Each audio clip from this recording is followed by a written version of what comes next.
Bursa Pilkada Jakarta semakin memanas jelang Pilkada berlangsung nanti bulan November. Nah, ada sejumlah nama yang kemudian bermunculan, termasuk nama Anies Baswedan yang kembali muncul, dimunculkan lagi oleh PKS. Dan belakangan ada nama dari anak bungsu Presiden Joko Widodo, Kaesang Pangarep, yang juga ternyata sempat menyebutkan berharap untuk disandingkan dengan Anies Baswedan. Berikut informasinya.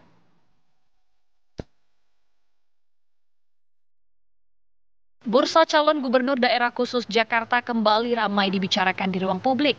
Setelah sebelumnya, nama Sri Mulyani, Andika Perkasa, Tri Risma Harini, Mardani Alisera, Basuki Cahayapurnama, Riza Patria, hingga Rahayu Saraswati digadang-gadang akan meramaikan Pilkada Gubernur DKJ.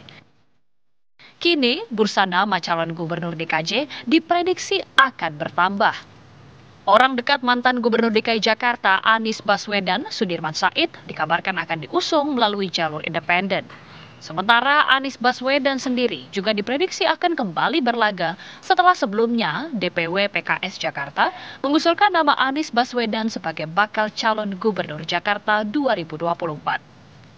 Pekan ini publik juga dikejutkan dengan timbulnya nama anak terakhir Presiden Jokowi, Kaesang Pangarep, yang masuk bursa cagup Pilkada 2024. Wajah Kaesang bahkan sudah disandingkan dengan keponakan Presiden terpilih Prabowo Subianto, Budi Satrio Djiwandono. Poster keduanya sudah tersebar di sejumlah media sosial sebagai cagup dan cawagup Jakarta 2024. Santernya nama Kaesang di Bursa Pilkada Jakarta dikaitkan dengan putusan Mahkamah Agung yang baru-baru ini mengubah batas waktu penghitungan usia bakal calon kepala daerah. Kaesang yang saat ini belum genap 30 tahun diprediksi akan mudah melenggang menjadi bakal calon gubernur DKJ. Lantaran putusan MA nomor 23P/HUM/2024 mengubah aturan usia calon kepala daerah yang dihitung saat calon tersebut dilantik sebagai kepala daerah definitif. Lalu, siapakah calon paling kuat yang dapat memenangkan Pilkada Jakarta 2024? Tim TV One mengabarkan.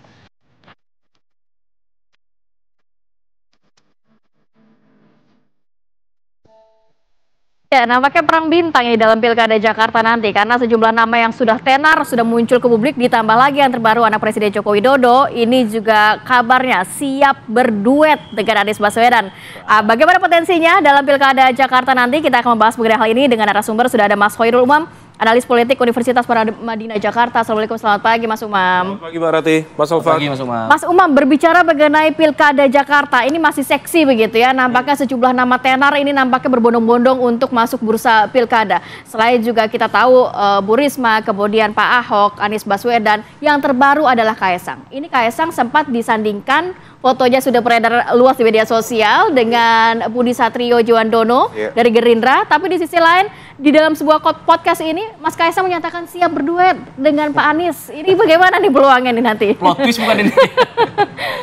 Ya, sepertinya Kaesang mencoba untuk menebar semua kemungkinan ya. Karena bagaimanapun juga ini menjadi sebuah eksersis politik yang cukup menarik bagi Kaesang, terutama bagi PSI. Karena praktis DKI itu salah satu basis yang dimiliki cukup kuat oleh PSI. Dia memiliki sekitar, kemarin mendapatkan 465.000 suara dengan konversi sekitar 8 kursi. Dan itu angka yang cukup promising untuk sebuah partai yang memang tidak masuk di parlemen, tetapi dia dalam konteks DKI, ini DKI Jakarta.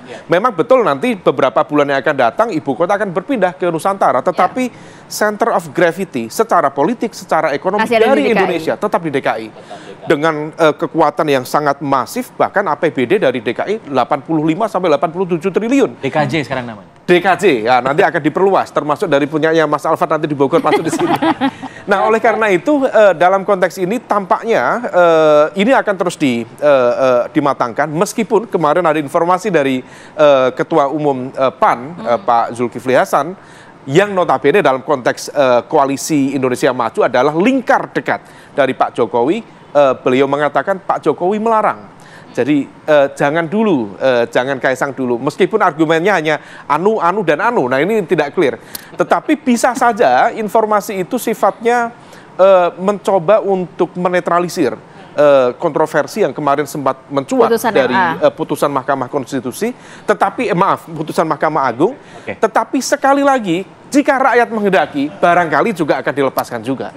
Oke, menarik. Nah, untuk supaya perbincangan makin menarik, kita akan undang pakar komunikasi politik juga yang sudah hadir nih di kita. Silakan, Pak Effendi Ghazali. Selamat pagi, Bang Effendi. Bang Ege, sehat ya Bang? Oke, tadi kita baru bahas mengenai Kaisang yang ternyata ada pernyataan terbaru dari Pak Joko Widodo yang melarang katanya, meskipun alasannya belum jelas. Menurut Bang Ege, apakah kemudian dari narasi yang sekarang sudah beredar, ditampilkan poster segala macam, apakah memang nanti kemudian muaranya akan tetap berada di tangan Pak Joko Widodo untuk memutuskan maju tidak Kaisang? Ya, selamat pagi. Sebetulnya yang paling ahli memang Mas Khairul Umam kan. Tadi sudah Mas Umam. Iya, enggak, maksud saya hampir semua ilmu kadang-kadang enggak berlaku di Indonesia ya. Jadi saya sudah hampir menyerah. Tapi yang mau saya katakan untuk menjawab langsung pertanyaan itu, kan seakan-akan selalu lempar bola ya, ya kan? Ya jangan maju misalnya gitu ya. Lama-lama ya maju. Jadi Persis banget sih intonasinya. iya benar. Udah pelajari kalau intonasi. Jadi ini juga rasanya keinginan ada. Nah, itu aja dulu. Keinginan ada. Kalau keinginan ada lalu terlihat jalan ada, ditambah biasanya dengan survei, ya. Jadi selalu begitu, keinginan.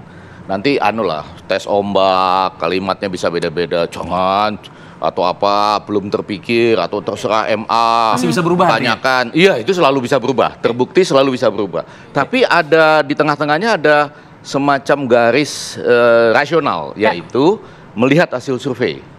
Nah, ketika itu ada, maka seakan-akan, ini kan seperti dulu, seakan-akan ada keinginan dari yang ingin maju, ditambah keinginan dari rakyat yang diwakili oleh survei. Survei ini kan kadang-kadang meliding juga lebih dulu. Nanti baru tepat 1 minggu sebelum atau 2 minggu sebelum pelaksanaan pemungutan suara, kurang lebih begitu. Ya, tidak fair rasanya kalau tidak mention sejumlah nama lain, karena di DKJ ini nama-nama tenar yang muncul. Ada Tri Risma hari ini, Sri Mulyani, Andika Perkasa, Ahok juga, ada Mardhani Alisera, Riza Patria, Rahayu Saraswati. Nah, Anda melihat tokoh-tokoh ini apakah peluangnya juga, bagaimana besar peluang juga mereka begitu untuk bisa masuk dalam kontestasi di Jakarta? Beberapa seperti menahan diri ya. Jadi saya lihat dulu kan dipasangkan Budi Jiwandono dengan Kaisang Pangarep ini ya. Kemudian Budi Jiwandono langsung mengatakan, dan ini bagus nih, dia langsung mengatakan dapat tugas dari Pak Presiden terpilih untuk tetap di DPR. Jadi ingin mengatakan, kalaupun ada perubahan di MA itu bukan buat saya. Buat saya loh ya. Ini bola panas ini ke yang lain sajalah gitu. Tapi bahwa ada sesuatu di MA, dan ini kan rasanya memastikan bahwa, sekali lagi, kalau survei nanti bergulir dan memastikan satu tempat buat Kaisang Pangarep. Dengan demikian, untuk pasangan ini yang menarik kan tadi malam kalau nggak 1 hari lalu ya, Kaisang mengatakan kalau Anies mau nggak apa-apa gitu ya. Bahkan sudah ada 8 kursi itu PSI. Anies saya nggak tahu dapatnya dari mana. Tapi selalu menarik untuk menggarisbawahi di Jakarta ini cepat sekali cairnya itu. Teman bisa berhadapan dengan teman, lalu kalimatnya bisa tajam sekali. Lawan jadi teman ya. Lalu kalimatnya tajam sekali. Wah, sudah saatnya bukan lagi guru-guru palsu gitu. Wah, kita jadi bingung. Ini guru palsu yang mana? Kok cepat sekali? Di era peralihan ini kan, transisi Jakarta ini menuju bukan lagi ibu kota gitu. Tidak elok berseberangan dengan presiden terpilih misalnya. Sudirman Said yang mengatakan itu. Itu ya. Enggak, saya dengar aja maksud saya. Tapi ini menjadi cepat sekali dan saya belum mampu mengendapkan. Saya nggak tahu kalau rakyat Jakarta tuh bisa cepat mengendapkan yang begitu gitu. Baik, saya mau ke Mas Umam. Mas Umam kalau mencermati, oke lah beberapa nama sudah keluar. Tapi kalau kita melihat kan partai politik ini nampaknya tidak bisa maju sendirian. Semuanya harus butuh partai lainnya begitu ya. Kalau melihat konfigurasi dari partai politik, apakah akan sama seperti Pilpres, PKB, Nasdem dan juga PKS, atau memang mereka mencari jalannya masing-masing nantinya? Ya, kalau misal kita melihat dari hasil Pileg kemarin, memang konfigurasinya menjadi cukup kompleks karena praktis tidak ada yang memiliki golden ticket. Termasuk PKS yang per hari ini menjadi juara di DKI, dia hanya bisa mendapatkan sekitar 16-17%. Dan itu masih butuh penguatan yang cukup serius. Nah, oleh karena itu kalau kita cermati secara lebih detail, tampaknya memang ada potensi replika kekuatan koalisi di Pilpres kemarin dalam konteks pertarungan di DKI Jakarta. Karena kalau misal dari Kim, sudut yang menang, hampir pasti tadi Jakarta itu sebagai center of gravity secara politik dan ekonomi, maka besar kemungkinan presiden terpilih tidak akan melepaskan pucuk kekuasaan di Jakarta nanti untuk berada di luar kontrol dia, apalagi menjadi bayang-bayang yang berpotensi menjadi ancaman secara politik bagi dia, menjadi kompetitor masa depan. Maka besar kemungkinan the elected president, Pak Prabowo, akan mencoba untuk melakukan apapun untuk memenangkan pertarungan di DKI. Sementara di sisi lain, per hari ini tampaknya komunikasi antara Kim dengan PDIP belum ada titik temu. Nah, kalau misal kemudian itu situasinya seperti itu, besar kemungkinan ditambah lagi ya, PDIP selama proses politik pasca reformasi di DKI konteksnya belum pernah menjadi makmum. Hampir selalu dia menjadi imam yang leading terus. Kalau misal kemudian nanti dia membanting setir menjadi makmum, karena dia sekarang juara nomor 2 misalnya, apakah kemudian itu memungkinkan dilakukan PDIP? Rasa-rasanya belum. Nah, di sisi yang lain PKS ini juga sama, sedang memiliki tingkat kepercayaan diri yang sangat tinggi, menjadi juara. Nampaknya juga PKS menyiapkan juga dari internalnya untuk maju dari nantinya, internal, meskipun juga pada konteks tertentu harus dihitung apakah kader terbaik PKS itu nanti memiliki akar yang cukup kuat. Karena PKS sendiri tidak bisa bermain sendiri. Basisnya kan terkonsentrasi misalnya Jakarta Timur, sebagian Jakarta Utara, Jakarta Barat. Tetapi di beberapa titik yang lain itu masih cukup membutuhkan penguatan yang lain. Nah, ini yang kemudian tampaknya akan menjadi sebuah dinamika yang sangat-sangat light, karena bagaimanapun juga belum ada satu kekuatan yang bisa mendominasi, kecuali ada kemudian nanti again dugaan the invisible hand yang bermain sehingga kemudian memainkan. Saya udah nyerah, nggak ikutan, nggak tahu saya. Nah, ini agak-agak kayaknya udah begini lagi. Nanti dibahas invisible hand usai jeda. Tetap di sini. Apa kabar bisa pagi?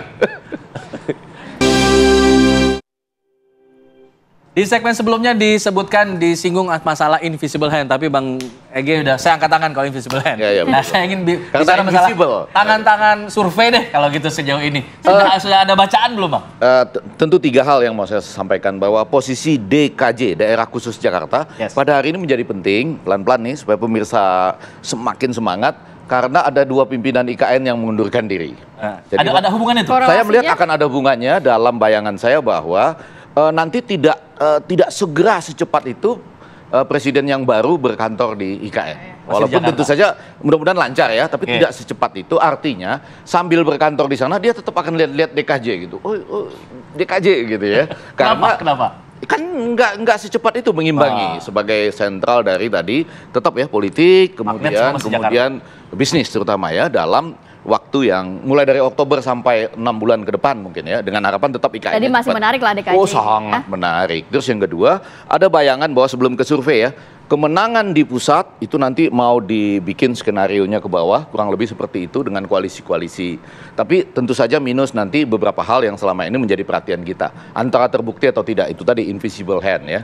Misalnya perlindungan sosial dan lain-lain sebagainya itu. Apakah skenario itu bisa diulang kembali? Terbukti di Turki tidak bisa. Ada yang menang secara nasional, tapi kemudian kalah di ibu kota dan kota-kota penting. Ankara, Istanbul, Balik, Kesir, Antalya, itu tuh Basra, itu diambil oleh pihak yang tidak termasuk dalam skenario besar dari pusat. Nah, jawaban terhadap survei kan selalu demikian di Indonesia. Tanpa menyebut sumber dananya dari mana, itu kemudian leading dulu. Membuat orang berpikir, ini yang menang, ini yang menang. Nanti 3 minggu kemudian, mulai pelan-pelan agak insaf. Nah, di 2 minggu terakhir, itu relatif akurat. Kurang lebih begitu. Jadi survei-survei yang ada pada saat ini, ya mungkin bisa menyesuaikan diri dengan keputusan MA dan yang lain-lain. Mas Umam, kalau melihat sedikit dari partai-partai politik sendiri, kalau misalnya Golkar kan sudah ada Ridwan Kamil, Ahmad Zeki, kemudian juga ada Erwin Aksa. Kalau di PDIP kan Ahok dan lain-lainnya begitu ya. Kira-kira ini partai politik mementingkan elit-elit partainya dulu atau memang suara dari grassroots untuk Pilkada Jakarta? Idealnya semuanya memiliki akar yang kuat dari basis di akar rumput. Tetapi di saat yang sama tentu kalkulasi dari kekuatan partai itu seringkali lebih menjadi faktor dominan dalam menentukan kalkulasi koalisi. Tetapi bagaimanapun juga, kalau misal tadi beberapa nama, kalau misal kemudian Anies maju, salah satu dia akan memiliki basis yang cukup kuat. Karena bagaimanapun juga dia petahana kemarin ya, kemudian dia capres, meskipun dia tidak menang di Pilpres kemarin dalam konteks DKI, tetapi dia sangat tipis perolehan suaranya dengan dengan Pak Prabowo. Dan di saat yang sama, kalau misal kemudian dia bisa mempertahankan posisi yang sama di periode kedua, ini akan menjadi panggung yang akan menghidupkan kartu politik dia sampai di 2029. Nah, tetapi juga di saat yang sama, ini tidak mudah karena ada faksionalisme yang cukup clear terlihat sekarang dari basis kekuatan koalisi dia di Pilpres kemarin. Praktis PKB dan juga Nasdem belum tentu akan memberikan dukungan kepada Mas Anies, dan PKS juga masih misteri. Nah, yang berpotensi menjadi potential challenger yang cukup kuat, salah satunya adalah Ridwan Kamil. Ini dari basis survei, meskipun tadi kata Bang Pendi, belum tentu ini insaf atau belum ya.